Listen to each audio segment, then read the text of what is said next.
Electronic voting machine नहीं पर electronic voting manipulation हो गया है, इससे बचने के लिए 100% कागज का ट्रेल हो, यानी कि वीवीपैट का इस्तेमाल हो। सुप्रीम कोर्ट ने भी कहा था, हम उसको आगे ले चल रहे हैं और हमारी यही मकसद है कि हम चुनाव आयोग को एक मेमोरेंडम, एक दस्तावेज पेश करें। हम कोशिश कर रहे हैं मई 2023 से, पर हमें कोई मौका नहीं मिला है उनसे मिलने का। ये संवैधानिक संस्था, ये निष्पक्ष संस्था में हमारा विश्वास टूट रहा है, क्योंकि अगर विपक्ष की पार्टियों की जो मांग है, जो चिंता है, चुनाव आयोग मौका नहीं देगा हमको सुनवाई के लिए, तो हमारे लोकतंत्र के लिए तो जरूर खतरा है। इसके अलावा इलेक्टोरल बॉन्ड को लेकर आज सुप्रीम कोर्ट के नए आदेश आए हैं, हम उसका भरपूर स्वागत करते हैं। हम पहले से ही कहते थे, 7 साल से हम कहकर आ रहे हैं कि इलेक्टोरल बॉन्ड से चुनावी फाइनेंसिंग के लिए कोई पारदर्शिता नहीं आने वाली है, इसका भारी दुरुपयोग हो सकता है। और जो जानकारी कल रात को इलेक्शन कमीशन ने अपने वेबसाइट पर डाला, उसका हमने कुछ विश्लेषण भी किया। अभी सब लोग जानते हैं कि पिछले 5 सालों में बीजेपी को करीब 6,000 करोड़ रुपया मिला है इलेक्टोरल बॉन्ड के रास्ते से, सिर्फ इलेक्टोरल बॉन्ड के रास्ते से। बीजेपी के लिए कई रास्ते हैं, सिर्फ इलेक्टोरल बॉन्ड के रास्ते से 6,000 करोड़ रुपया मिला है। वो 4 गुना ज्यादा है, अगर कांग्रेस की से तुलना करें, 4 गुना ज्यादा है। और हमने जो लिस्ट दिया गया है कंपनियों का, जिन कंपनियों ने इलेक्ट्रल बॉन्ड खरीदी है, उसका हमने काफी विस्तार से विश्लेषण किया है और हम 4 नतीजे में पहुंचे हैं, जिसका जिक्र मैंने आज सुबह भी किया है, इस पर चर्चा हो रही है, मैं उसको दोहराऊंगा। ये जानकारी से बिल्कुल साफ हो जाता है कि चंदा दो धंधा लो, बिल्कुल साफ है। जो कंपनियों को कॉन्ट्रैक्ट मिले हैं, उन्होंने भारी मात्रा में इलेक्टोरल बॉन्ड खरीदा है। जिन कंपनियों की प्रशंसा नितिन गडकरी जी ने पार्लियामेंट में किया है, वही बड़े चंदादाता निकले हैं इलेक्टोरल बॉन्ड के द्वारा। तो पहला, चंदा दो धंधा लो, ये बिल्कुल साफ है। दूसरा, हफ्ता वसूली बिल्कुल साफ हो गया है इस लिस्ट से कि जिन जिन कंपनियों के खिलाफ ईडी छोड़े गए हैं, आरबीआई छोड़ा गया है, आईटी छोड़ा गया है, सीबीआई छोड़ा गया है, वही कंपनियां भारी मात्रा में इलेक्टोरल बॉन्ड खरीद रहे हैं। तो हफ्ता वसूली, पहला चंदा दो धंधा लो, दूसरा हफ्ता वसूली। तीसरा बिंदु जो है, जो बिल्कुल साफ हो जाता है इस लिस्ट से, कि ऐसी कंपनियां हैं जिनको कॉन्ट्रैक्ट मिला है, जिनको काम मिला है, ठेके मिला है, टनल का, ब्रिज, पुल का, हाईवे का, सड़क का, अलग अलग कॉन्ट्रैक्ट मिले हैं, और उस कॉन्ट्रैक्ट मिलने के बाद कुछ ही महीने बाद ये इलेक्टोरल बॉन्ड खरीदते हैं। और चौथा, ये शेल कंपनी, खोखले कंपनी जो होते हैं, इसका भारी इस्तेमाल किया गया है। इन खोखले कंपनी के असली मालिक कौन है हमें पता नहीं है, हम अनुमान लगा सकते हैं।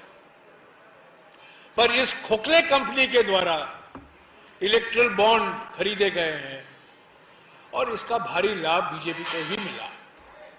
तो पहला, चंदा दो धंधा लो, दूसरा हफ्ता वसूली, तीसरा जो कॉन्ट्रैक्ट लो और पैसा दो, यानी कि किकबैक, सीधा घूस, मुझे कॉन्ट्रैक्ट दो, मैं आपको बॉन्ड खरीदूंगा, आपको पैसा मिलेगा।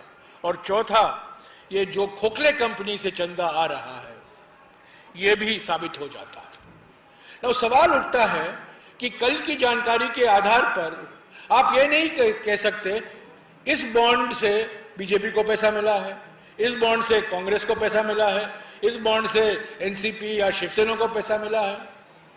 आज जो सुप्रीम कोर्ट ने आदेश दिए, उन्होंने कहा है कि बॉन्ड का जो नंबर होता है उसको भी आप प्रकाशित करने की जरूरत है। मैं समझता हूं 1-2 दिन में बिल्कुल साफ हो जाएगा, दूध का दूध पानी का पानी हो जाएगा कि किसने बॉन्ड खरीदा और उस खरीद से कौन सी पार्टी को फायदा हुआ, ये बिल्कुल साफ हो गया। पर एक चीज मैं कहूं, आप लोग सवाल पूछेंगे, मैं आपके सवाल का जवाब पहले ही दे दूं, क्योंकि मैं जानता हूं आपके मन में क्या गुजर रहा है, आपके सवाल कैसे उठते हैं। आप कहेंगे पर इलेक्ट्रल बॉन्ड से तो आपको भी फायदा हुआ, बीजेपी को 6000 करोड़ रुपया मिला और आपको 1400 करोड़ रुपया मिला। ये बात सही है, हम इनको इनकार नहीं कर सकते, हम पीछे भाग नहीं सकते। पर एक बात मैं आपको याद दिला दूं, ईडी, सीबीआई, इनकम टैक्स हमारे हाथ में नहीं है। हम किसी को धमकी नहीं दे सकते, डरा नहीं सकते। और दूसरी बात, हम बड़े 10 साल से हम सत्ता में नहीं हैं। बड़े हाईवे प्रोजेक्ट, बड़े पावर प्रोजेक्ट, बड़े बंदरगाहों के प्रोजेक्ट, बड़े एयरपोर्ट, हवाई अड्डों के प्रोजेक्ट हम नहीं दे रहे हैं, मोदी की सरकार दे रही है। तो हम इस स्थिति में नहीं हैं कि हम कॉन्ट्रैक्ट दे सकें या कोई पब्लिक सेक्टर कंपनी को बेच सके या ईडी और सीबीआई का इस्तेमाल करके धमकी देकर उनसे हफ्ता वसूली कर सके। यही है बीजेपी और कांग्रेस के बीच में अंतर। उनको 6000 करोड़ रुपया मिला है, ये एक ही रास्ता है। कुछ नाम इस लिस्ट में नहीं है, वो अलग अलग तरीके से उन्होंने बीजेपी को चंदा दिया होगा, वो ही जानते होंगे। पर ये कहूंगा मैं कि चुनाव शुरू करने के पहले ही बीजेपी ने एक सर्जिकल स्ट्राइक किया है कांग्रेस के खिलाफ। 2019 में आपको याद होगा सर्जिकल स्ट्राइक, 2024 का सर्जिकल स्ट्राइक क्या है? खाताबंदी। हमारे खातों को उन्होंने ठंडे बक्से में डाल दिया है। हम हमारे बैंक अकाउंट ऑपरेट नहीं कर सकते और हमें आर्थिक रूप से अपंग बनाने की षड्यंत्र रचाई गई है। चुनाव प्रचार से लड़ा जाता है, विचार से लड़ा जाता है, पर पैसों की भी खर्ची होती है प्रचार के लिए, मोबिलाइजेशन के लिए, पब्लिसिटी के लिए, एडवर्टाइजमेंट के लिए। कांग्रेस पार्टी को जानबूझकर आर्थिक रूप से अपंग बनाया जा रहा है। कांग्रेस पार्टी के खिलाफ खाताबंदी की जा रही है और यह एक सर्जिकल स्ट्राइक है कांग्रेस पार्टी के खिलाफ। इससे हम लड़ेंगे, इससे हम डरेंगे नहीं। हालांकि हमारी जो संस्थाएं हैं वो आज निष्पक्ष नहीं हैं। हम हाई कोर्ट में गए थे, हाई कोर्ट से हमें राहत नहीं मिली, सुप्रीम कोर्ट जाएंगे, उनके दरवाजा हम खटखटाएंगे।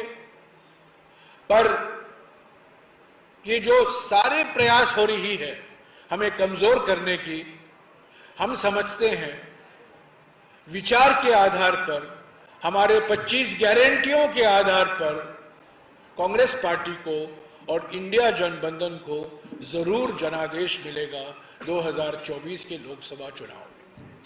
अभी आपके कुछ सवाल हैं तो आप पूछ सकते हैं, एक एक करके प्लीज।